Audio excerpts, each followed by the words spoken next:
Israel ने Iran पर हमले और ज्यादा तेज कर दिए। ईरानी इंटरनल सिक्योरिटी कमांड सेंटर पर हमले किए गए। ईरान की मिसाइल लॉन्च साइट पर भी हमला किया गया। इजराइल की वायुसेना ने कई मिसाइलें एक साथ दागी हैं और ये बड़ी खबर, इजराइल ने ईरान पर हमलों को और ज्यादा तेज कर दिया है, जिसमें देखिए ये हमले कहां पर एक साथ किए गए, जिसमें कमांड सेंटर की बात करें, सिक्योरिटी कमांड सेंटर जिसको निशाना बनाया गया।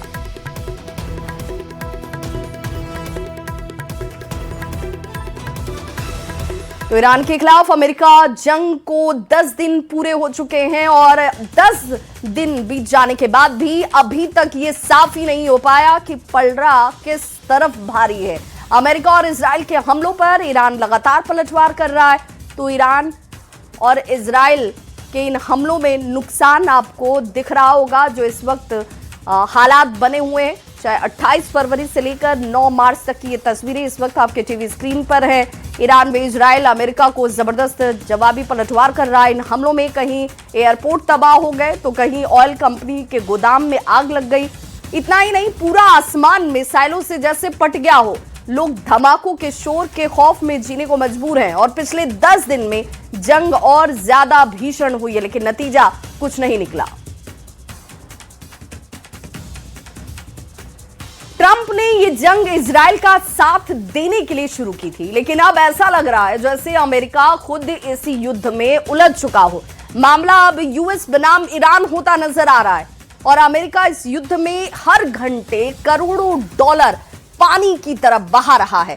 अब जरा देखिए, और अमेरिका जो खर्च कर रहा है उस खर्च को लेकर वॉशिंगटन पोस्ट अखबार की एक रिपोर्ट जो है, वो रिपोर्ट क्या कहती है जरा उसे भी समझिए। हर दिन खर्च जो हो रहा है 8,000 करोड़ रुपए के आसपास किया जा रहा है। हर घंटे ये खर्च 333 करोड़ रुपए के आसपास हो रहा है और सबसे ज्यादा खर्च ईरानी मिसाइल रोकने में किए जा रहे हैं, जो जानकारी सामने आ रही है। तो अमेरिका पानी की तरह कैसे पैसे बहा रहा है? मिसाइल इंटरसेप्ट करने में $4 बिलियन यानी कि 36,000 करोड़ रुपए खर्च हो रहे हैं। ये आंकड़ा है इस वक्त।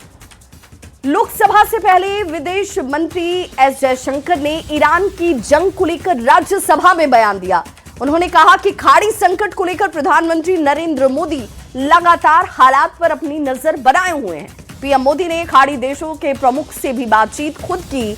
हमने ईरानी विदेश मंत्री से बातचीत की है। For the host government, I have similarly been in close touch with my counterparts in these countries. Insofar as the United States is concerned, we have maintained regular contacts through diplomatic channels.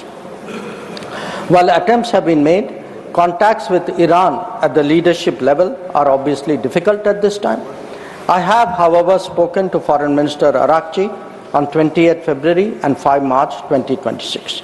We will continue these high-level conversations in the coming days.